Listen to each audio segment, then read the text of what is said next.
امریکی صدر نے اجازت دے دی ہے B-52 طیاروں سے بمباری کی اور گن شپ ہیلی کاپٹروں سے۔ حالات کچھ کشیدہ نظر آ رہے ہیں۔ ایک جانب امریکہ کی طرف سے یہ خبریں آ رہی ہیں کہ اس نے فورسز جو وہاں پر موجود ہیں ان کو طالبان پر بمباری کے لیے کہا ہے، اور اپنے جو شہریوں نے کہا ہے کہ فوری طور پر آپ افغانستان کو چھوڑ۔ طالبان جو ہیں وہ آگے بڑھ رہے تھے، ہم نے ابھی تک یہی سن رہے تھے، سفارتکاری بھی ان کی جاری تھی، لیکن اسی دوران اب ایسا لگ رہا ہے کہ حالات کچھ کشیدہ نظر آ رہے ہیں۔ ایک جانب امریکہ کی طرف سے یہ خبریں آ رہی ہیں کہ اس نے فورسز جو وہاں پر موجود ہیں ان کو طالبان پر بمباری کے لیے کہا ہے، اور اپنے جو شہریوں نے کہا ہے کہ فوری طور پر آپ افغانستان کو چھوڑ دیں۔ افغانستان کی صورتحال کچھ ایسی ہے کہ طالبان نے مزید ایسے کچھ علاقے ہیں جن کے اوپر اپنا کنٹرول حاصل کر لیا ہے، ایئرپورٹ تک کو خالی کرا لیا گیا ہے۔ صورتحال اتنی گھمبیر ہو گئی ہے کہ امریکہ نے بھی فوری طور پہ اپنے تمام شہریوں سے کہا کہ جو لوگ وہاں پر موجود ہیں فوری طور پر اپنی واپسی کو ممکن بنائیں۔ تضادات جب زیادہ شدت اختیار کرتے ہیں تو پھر اس کے بعد ہی کوئی حل نکلتا ہے۔ کوئی حل تو نکلے گا افغانستان میں بھی اور پاکستان میں بھی، اونٹ کسی کروٹ بیٹھے گا، لیکن فی الحال ایک افراتفری ہے اور کنفیوژن ہے، اور یعنی چیزیں کسی ڈھب پہ نہیں آ رہی ہیں۔ پاکستان میں ہو کیا رہا ہے؟ صورتحال دیکھیں نا، امریکہ کیا کر رہا ہے؟ 3-4 چیزیں سامنے آئی ہیں۔ ایک تو یہ آپ کو پتا ہے کہ وہ وہاں پہ کس شہر میں اپنا زرنج، نہیں جہاں پہ وہ بمباری کی ہے، شمال کا شہر ہے 385، وہ کہتے ہیں طالبان جو ہیں شبرغان کی بات کر رہے ہیں جی، اور مطلب ہرات میں تو ریزسٹ کر رہا ہے اسماعیل خان، لیکن جوز جان میں تو اس کے قلعے پہ قبضہ کر لیا، دوستوں کے ہتھیار ڈال دیے، اور دوستوں نے آگے اشرف غنی سے کیا کہا؟ ماشاءاللہ لگا دو، کہاں سے لگا دو، گھر میں نہیں دانے اماں گئی بنانے۔ بھائی پیش رفت وہ کر رہے ہیں مسلسل۔ امریکی صدر نے اجازت دے دی ہے B-52 طیاروں سے بمباری کی اور گن شپ ہیلی کاپٹروں سے۔ آپ نقصان انہیں پہنچا سکتے ہیں، مگر شہروں پہ کیسے بمباری کریں گے؟ آپ انہیں نقصان تو پہنچا سکتے ہیں، مگر وہ نفسیاتی بالاتری انہیں حاصل ہے طالبان کو۔ دیکھیے ایران میں شہنشاہ ایران کا ایسا دبدبہ تھا کہ لوگ اس کے نام سے کانپتے تھے، اور دنیا کی بدترین خفیہ ایجنسی سی ساواک جو لوگوں کے ہاتھ پاؤں توڑتی تھی اور قتل کرتی تھی لوگوں کو، پھر ایک دن آیا کہ پتہ چلا کہ خمینی کے سامنے تو کچھ بھی نہیں ہے شہنشاہ ایران۔ جب وہ اترا تو تاریخ انسانی کا سب سے بڑا استقبال ہوا۔ اشرف غنی مصر ہیں، دیکھیے رکاوٹ کیا؟ اشرف غنی صدر رہنا چاہیے، اشرف غنی صدر نہیں رہ سکتے، اشرف غنی کو جانا ہوگا۔ یہ صحیح ہے کہ اتفاق رائے کی حکومت بننی چاہیے، سبھی کی نمائندگی کی ہونی چاہیے، ہزارہ جات کی، ترکمانوں کی، پشتونوں کی تو ظاہر ہے 48% ہے، تاجکوں کی، مگر اشرف غنی کی صدارت وہ کیسے قبول کریں؟ اچھا، وہ اجلاس میں کہا امریکیوں نے کہ اسلامی امارات کو ہم قبول نہیں کر سکتے، مطلب اسی آئین کو مانیں، اشرف غنی کو سربراہ تسلیم کریں۔ اب وہ کیسے تسلیم کریں بھائی؟ غالب طاقت بھی شرائط جو ہے وہ غالب طاقت کی زیادہ ماننی پڑتی ہے، کیونکہ وہ غالب ہوتے ہیں۔ برطانیہ نے بھی کہا کہ ہم نہیں تسلیم کریں گے۔ آپ کے تسلیم کرنے پہ تو کائنات نہیں چلتی ہے نا، دنیا کے فیصلے جو ہیں وہ آپ ہی تو نہیں کر سکتے، ورنہ تو قرآن مجید کہتا ہے کہ اگر بعض کو بعض کے ذریعے دفع نہ کر دیا جاتا، یہ لفظ یہی ہے، دفع نہ کر دیا جاتا، تو یہ عبادت گاہیں سب ایران ہو جاتی۔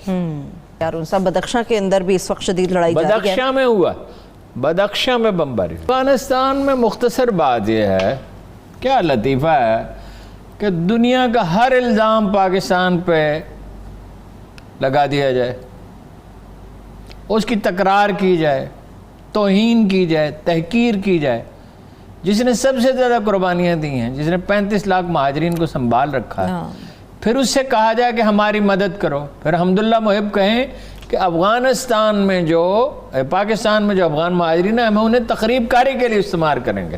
لفظ تخریب کاری نہیں، اس نے کہا ہم انہیں استعمال کریں گے، اور اس کے بعد کہا جائے یہ بلیک میلنگ، کوئی کمال ہے، اس کے بعد کہا جائے کہ سرحدیں کھولی جائیں، تماشا ہے، خدائی ہے۔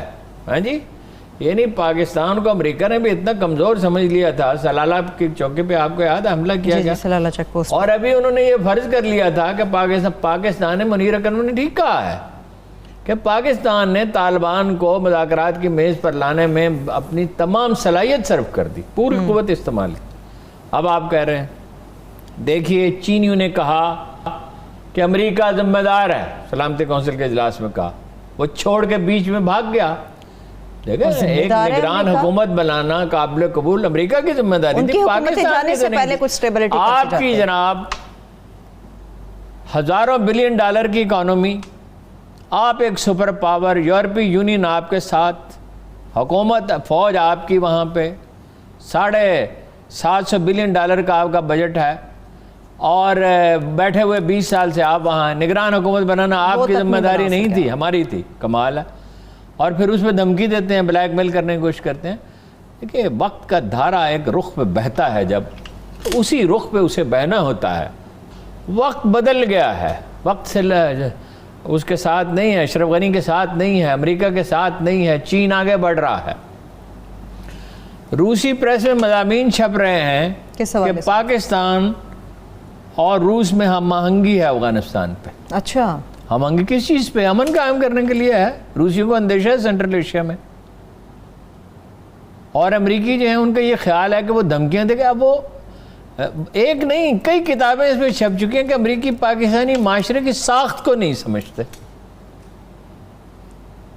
جب آپ اس طرح کے مذہب سلالہ کی چوکی پہ حملہ کیا تھا تو مجھے اب تو نام لینے میں کوئی حرج نہیں، تو مجھے جنرل کینی نے کہا کہ میں نے سپلائی بند کر کے میٹنگ طلب کی تھی، اور میٹنگ نے اس کی توثیق کی کہ آپ نے ٹھیک فیصلہ کیا۔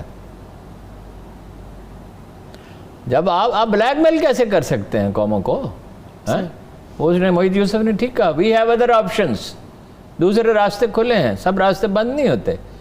اس دنیا پہ حکومت اس کی ہے جس نے یہ دنیا بنائی ہے۔ لیکن ہارون صاحب پاکستان کو مختلف طریقوں سے پریشرائز تو کر رہے ہیں، ابھی جو شمالی وزیرستان والا مگر پاکستان الحمدللہ اس کا مقابلہ کر رہا ہے۔ یہاں ہے نا یہ شرلیاں، کیا ان کو میں کہوں، جو روز مضمون لکھتے ہیں۔ ہاں جی، کہنا چاہتا نہیں تھا، اچھا اور کوئی مضمون سمجھ میں نہیں آیا۔ ہاں جی،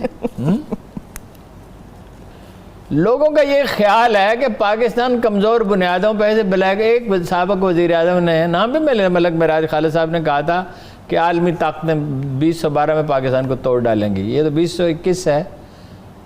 پاکستان کے بغیر افغانستان میں اور سینٹرل ایشیا میں کچھ نہیں ہو سکتا۔ پاکستان ایک فریق ہے افغانستان میں، مشرق وسطیٰ میں، سینٹرل ایشیا میں اور جنوب مغربی ایشیا میں۔ ٹھیک ہے، لیکن ہارون جو لوگ یہ سمجھ رہے ہیں کہ یہ اتنی بڑی فوج، دنیا کی بیسٹ آرمی، یہ میزائل، یہ ایٹمی پروگرام، ابا وال اس قوم کی ڈٹرمنیشن، اس کی ایلینیشن، اس کا امریکہ کے ساتھ جو رد عمل ہے امریکی پالیسیوں کے خلاف، یہ عرضی حقائق ہیں جنہیں ماننا تسلیم کرنا پڑے۔ ٹھیک ہے، پاکستان اب اس پہ یکسو ہو چکا ہے، یکسوئی درکار ہوتی ہے۔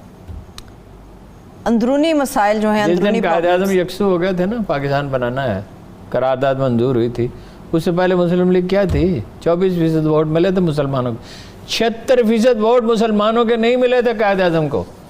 جس دن ایک منزل متعین ہو جاتی ہے اور یکسوئی ہو جاتی ہے تو دنیا بدلنے لگتی ہے۔